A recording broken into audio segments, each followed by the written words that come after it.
In this evening's broadcast, we'll talk money.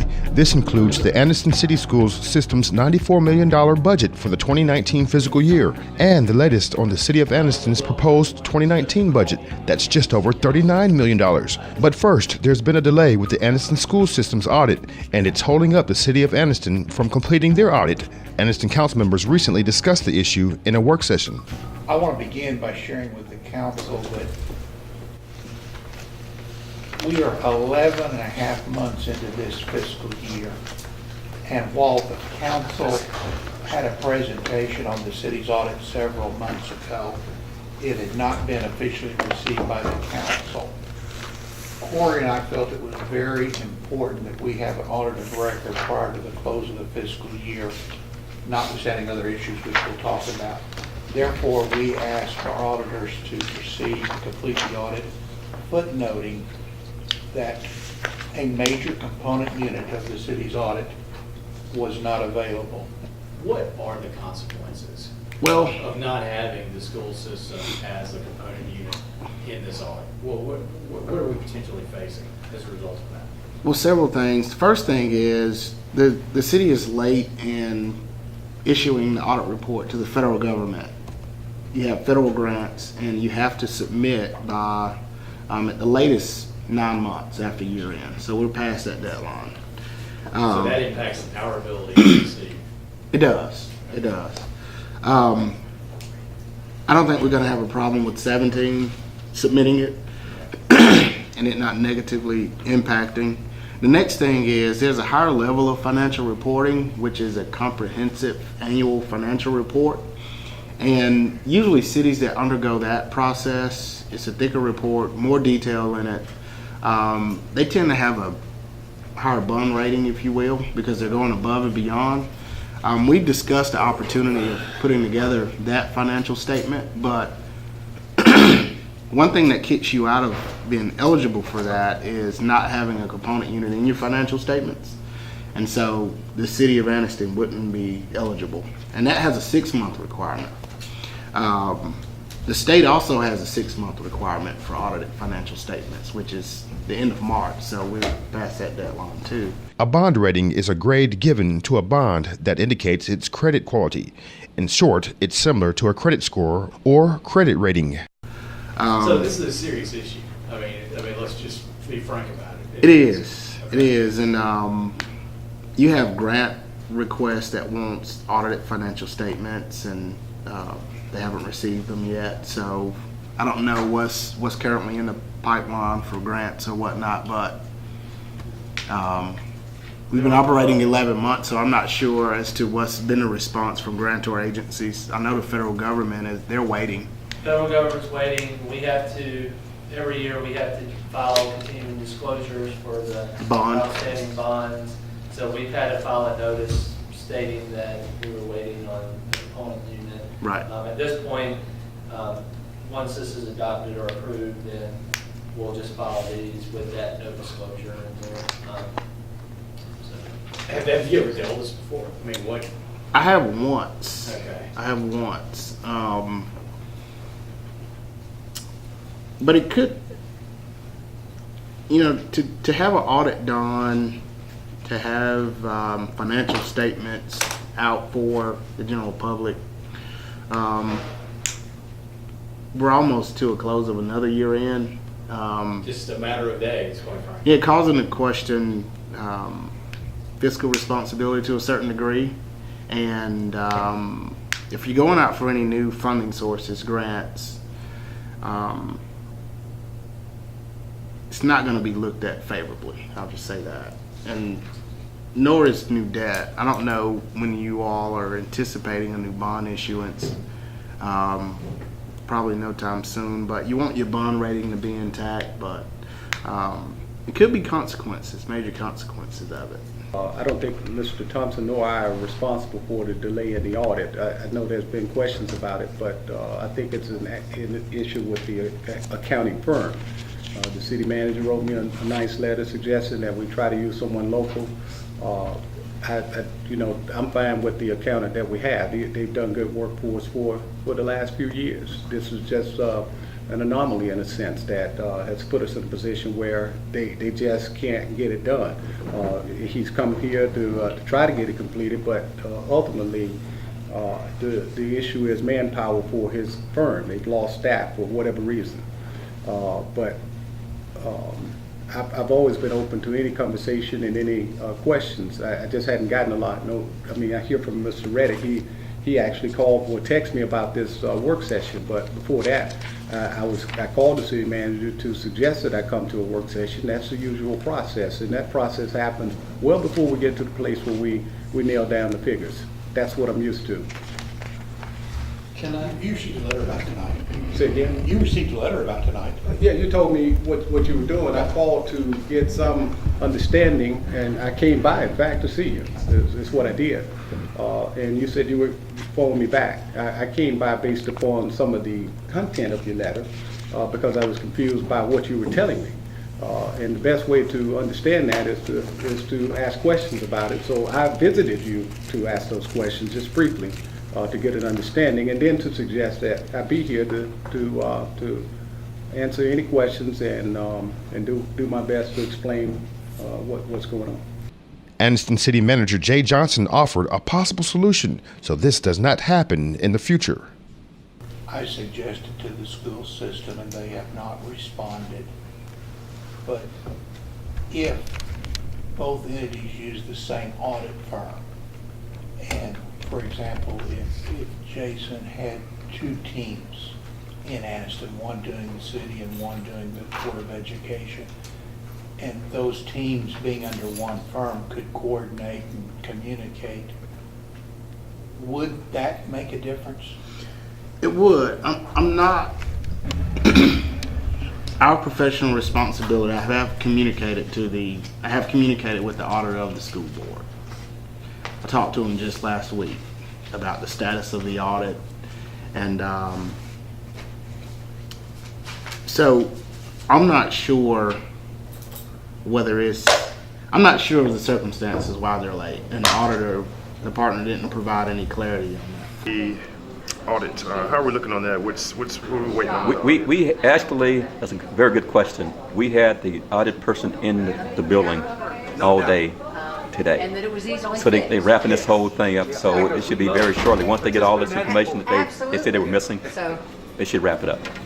Let's go over to the school system's budget hearing where CFO Jimmy Thompson updates the school board on their proposed budget before the vote.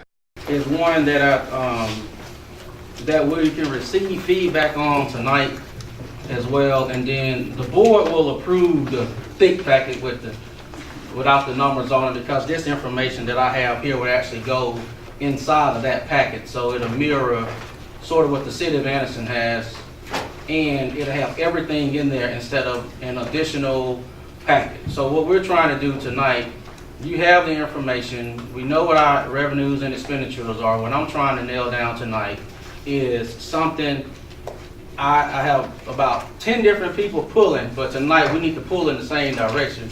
And that way we're going to use a model that we can use that's either simpler, more complex, but we need to try to make a decision, and we're going to do that with our constituents tonight, hopefully.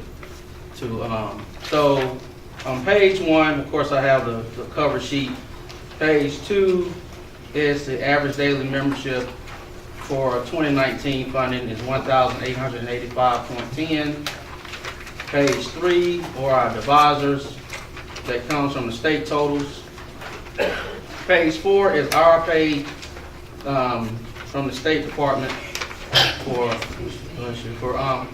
this is the final for fiscal year 2019. The like two of them got in there. Miss Rose. Look, if not, we'll get there. Page 6 is our unit breakdown. Page 7, summary of teacher types. And one of the things I want to go ahead and get into tonight, so we can go ahead and we won't be here all night. Page 8 is cost center codes. So I was asked if, when we look at the, on pages 9 through 13 comes directly from my accounting manual through the State Department of Education that was revised on September 10th. And so you see in every budget, there's a cost center component, and these 4 or 5 pages tell you how the state identifies revenues, expenditures, as such, in cost centers. And in our budget, for this year, you will see the cost center codes that are represented. Again, at cost center 10, and I'm not going to read them all because we all can read, through cost center 9700. But when we talk about Anniston High School in a budget, Anniston High School cost center code is 0010. So that's what we have, one high school. So that's our high school code, 0010. And so if I work at Randolph Park Elementary School, my cost center code for my school, if I'm doing a grant or something for the State Department, they ask you what school are you assigned to, you will say, this grant is for Randolph Park Elementary and it's cost center 010. Donald Stewart was at the budget hearing, and he had questions. Yeah, I asked some questions last time about, I sent you a letter and asked you some questions. I said if we needed to get some informal information, the letter was sent to you. And I was just wondering if we were going to get that or if we need to get it formally. Because it has to do with the budgeted items and things that you all are doing in the school. Yes, you sent it to me, and I. But are we going to get that information, or do we have to file a formal request for it? The superintendent will respond to that information. And give you a written response. What now? The superintendent will provide a written response. When can I expect a response? If we need to file a formal request for it, we're going to do that. I don't know why we would have to do that, because it's very straightforward information that I'm asking for. It was in the letter. We got it. Well, with the information is what I'm asking for. We'll get it to you by Monday, sir. Yeah. And the other thing I asked last time, and I wanted to know how much is allocated for technology in the budget. I know there are some needs in that area, and one of them is Chromebooks, and how much y'all allocated in the budget for that? There's no budget allocation for the Chromebook. That came out of the innovation fund money that was provided to us. And that's the board's decision on whether that additional money goes to those Chromebooks. Well, is there any plans at all to provide Chromebooks? But that's something the board has to discuss. And Mr. Thompson. Question. I just want to finish my question and then get an answer for it if I could. Is there any plan to provide Chromebooks to the kids, the young people, the children, from K up to where high school starts? Any plan at all? That is something that has been discussed, and Ms. Hurst is in communication with some people as it relates to donations for that cause. What's the progress on that?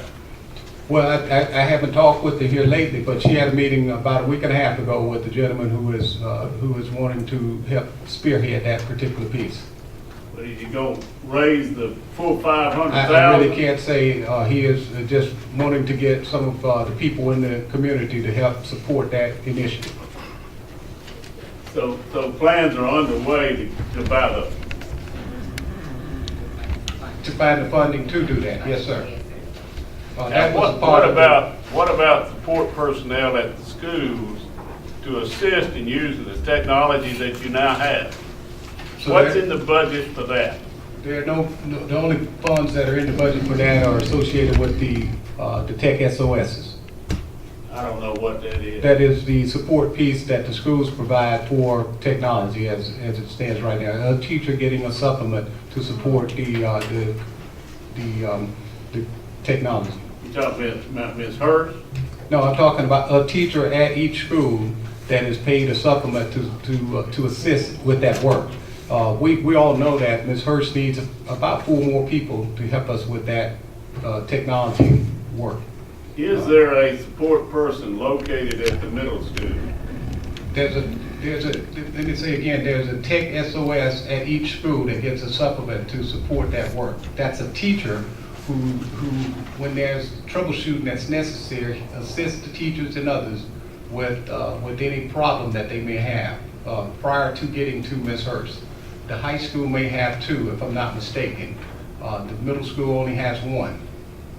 So there is a support person who teacher, conducts the I mean, operations in the virtual reality learning center at the middle school? So there is no full-time tech person. There's a teacher who has classes, and in their spare time, if they have any, they help the teachers with troubleshooting associated with their technology. That's the way it's always in professional development. That's the way it's been for some time. Has there a curriculum been developed for the use of those facilities that are located in each of the schools of virtual reality learning? Well, I think there's no doubt there's a curriculum for everything associated with technology in terms of courses study work, and then for That wasn't what I asked. I asked if there was There's no a curriculum standalone- developed for the use of those virtual reality learning stations in the elementary school, the middle school, and the high school. Well, I think I answered that question last time. I'll say the same thing. At the high school, there's an access lab where technology is used to support the curriculum. The kids can take classes in that access lab that provide them credit. At the middle school, there is not any piece that provides any class for the students, but they do use that program for credit recovery. They had credit recovery this summer, and I think they also use some credit recovery pieces during the school year. But they have access to that. But there's no planned curriculum for the use of that technology per se at the elementary or the middle level. So those facilities are not being used now, either the middle school. No, I can't say that. We talked about the video conferencing that is available. The principals use that, the teachers use that according to their. I'm talking about with the children, Dr. Dowsett. That's what I'm talking about. That's what I'm concerned about. What are you saying? I'm asking you if there are any active programs being conducted, not in catch-up work. I'm talking about advancing the students' educational capabilities to learn through that system at the middle school, at the high school, and the elementary schools. That's what I'm talking about. So I think I answered you already. At the high school uses that equipment more than any other. At the middle and the elementary, it's sparsely used in terms of them advancing their curriculum pieces. Other than the opportunities to be at the smart board and participating in collaborative work using iPads and other devices, there's not a planned curriculum that provides them any credit at the elementary and the middle school. That is not something that's provided. Even if we did have that, I don't think they would get any credit through that particular piece unless it's an alternate program that we put together for a child who needs an alternate program according to some health issue. So I'm to understand that there's no capability using that system for a child to learn and to obtain credit using that system at the middle school. Who said that? Say again? Who said that? Yeah, is that state I don't department think there are regulation? 4 courses that a student at the middle school can get credit for it as it stands right now. And I don't want to guess at those, but I know that foreign language is one, business tech essentials. I think those are the only courses. There are 2 others, maybe art, that they can actually obtain credit in. All right, so there's 3 or 4 credits that a student can earn. Is foreign language taught at the middle school? No, it's not.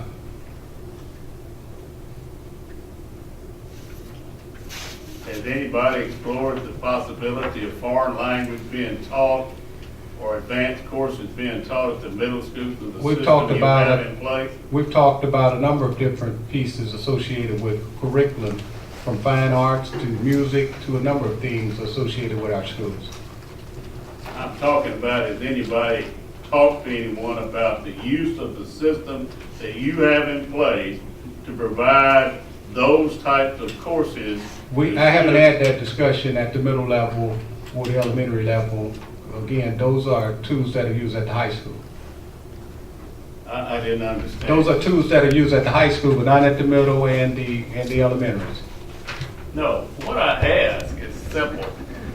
Has anybody looked to see if there are courses available that could be utilized or accessed through that system? My understanding is there are. I'm not an educator, I'm a lawyer. But I want to know if anybody's looked at that, even had a thought about it. Well, there's no doubt there's likely a thought being made about the opportunity to have video conferencing classes taught at the elementary and the middle, but those classes are not being taught at this time. That's not something we pursue. Why not? Well, I can't say that's not something we pursued, but Ms. Garrick and I have not had that kind of conversation. I'm not so sure that that it's something that can be supported at this time, but we will take a look at it. Mr. Doctor, I can go way back to when the board members was appointed, just 5 minutes, was appointed. And the board was majority white. And I was being in civil rights, I was raised cane all the time about getting blacks on the board. And because when the mayor and the council would appoint board members, they always appointed white or some black that they felt wasn't going to make no waves. They wouldn't appoint nobody like me or Reverend Nettles. They appointed black wasn't going to do. And we would raise cane. Every time they needed a superintendent, I was the first to write a letter. Appoint a black. Mr. Garrett, I was hoping would have been appointed. Mr. Tramiel, Dr. Hooks, we never got a black superintendent. They always had a majority white board.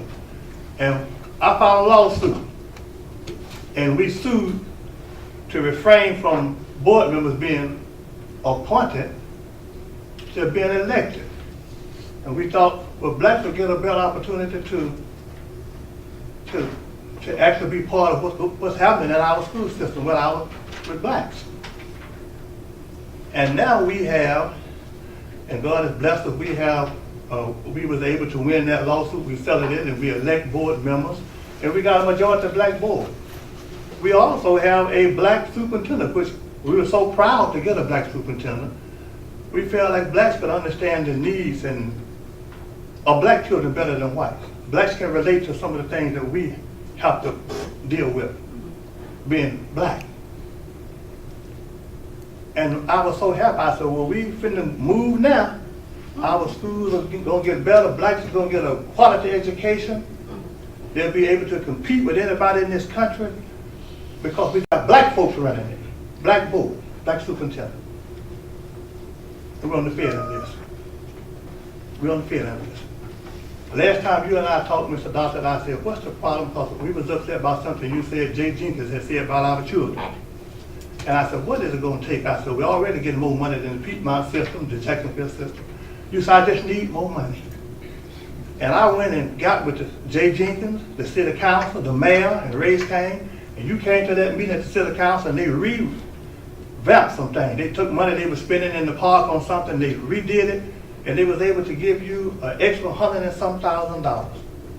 And I said, well, that, and I was able to convince the city to do that. We need more money, that our kids get a good education.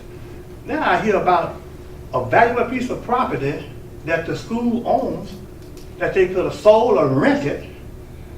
They gave it to a doctor to run a business for $1. And that just troubled me. Why I came out, I don't believe this. If we need money, why a doctor could pay rent or could have purchased this property, and you already scrapped based on the budget you presented. You don't have any money. You're spending everything you get. This could have been money that you could have used for our schools. And when I checked, this doctor still do not have a contract, a signed contract. How can he go into a building, renovate it, get a building permit without a signed contract? And who gave him permission if the board hasn't voted on it?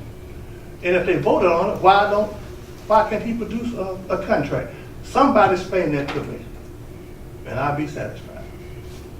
What happened with this property that's on the campus of Anniston High School? It's not your personal property to give to anybody. It belongs to the school board. I was told Dr. Crawford was paying $10,000 a month rent in the other property that he was occupying. That's what and he's gonna make money. He's a surgeon. He's able to afford to purchase property or to pay rent. Why is he getting a free ride on property that the Anniston school system owned that we could have made some money off of, that that you could use. That's all I wanted somebody to tell me. Did the board vote on it? I was told it only came before the board, your last board meeting. But this man had been in the property for months, renting it out, renovating it. Now, any board member that's part of something that was done not publicly, behind closed doors, you have done something that's illegal. That's what I want to know. You get a response, Okay. a written response. A written response. A written response. The 2019 financial journey for the school system will be tight, since the school system is still spending more than it's bringing in. But what's more interesting is the Anniston Council found out $340,000 approved last year for the school system was still in the city's account. None of the money had been requested or drawn down for the use to help the school system. In late August of 2018, the board sent a request for $170,000 of the money to use for the school system's technology program. I haven't gotten that report. I think it's been requested. Mr. Thompson went and they made sure that, the finance director knew we needed that money, and so We needed the money. What was the delay? I mean, between there and I now? have no clue. Normally, the process is that money comes to us monthly, and it just somehow there was some kind of disconnect there. And again, I learned from the city manager, just as I noted here in the meeting. He and I were talking about another matter. He says, by the way, and I said, sir, that couldn't be true. Right. We've spent a large chunk of that money. And he said, yes, sir, I see it right here. So I then called Mr. Thompson, and he says, yes, we haven't gotten it. And that's where then we needed made that. it. Yeah, we definitely needed it. But again, that's not unusual in that we spend the money and then they give us the money over the course of the year. That's normally how that process works. It just hadn't happened. Right. And I know it would be corrected. All right. They say, what's the old saying? Closed mouths don't get fed. Yeah, That's right. yeah. Going forward, do you have a system in place to make sure that those funds get in the system so we can keep the system alive? The system already allows us to detect and understand exactly what we're getting into the coffers month to month. And Mr. Thompson did not notice. And again, this has been automatic for the last 3-4 years. There's been no hiccup in this. That 300 is still in our bank accounts. They have never requested those monies. Last week, they requested 171,000 of it related to the Chromebooks. But we did not receive that in time to put on this agenda. Yeah. So, It came after we had the agenda. So got to raise the question right there. I mean, how bad do we really need it? And let's see. So the money we set aside for Chromebooks. If I may, and we bought Chromebooks. thank you They asked that. for 170 of it last We week. should not give them any money. Well, no, we're not getting into that discussion. That's not fair to. Wait a minute, but he said, we're talking, listen to him out, we're talking about audit now. We're talking about audit now, go ahead. We should not, I will say allocate, we should not release any monies, in my opinion, until such time as we receive their fiscal 17 audit. Okay, so we Absolutely. allocate but not release. Yeah, I'm fine with I can that. live with that. I When can was live that with that. due? I mean, That was due 6 months their ago. audit was due, General accounting principles, an audit is generally 6 months after the close of a fiscal year. and they hadn't given that to us yet, and You know how much we fought at each other over that $350,000? We quit talking to each other for like 3 months after that. And it was still sitting in our bank account. Y'all was so mad at me over that. The reality is, they've asked for now 170, so there's still 130 sitting there. 40 of it, I'm sorry, I said it was for a resource office. It was for the after-school program. I was incorrect. We budgeted, this year we budgeted 2 resource officers. Yes, Plus the 100,000. plus the 40 in your amendment. Plus the additional 40 in my amendment. So they've got 140 plus 2 resource officers. Be sure to stay tuned for more Anniston City School and City of Anniston updates. Thanks for watching. Why don't they take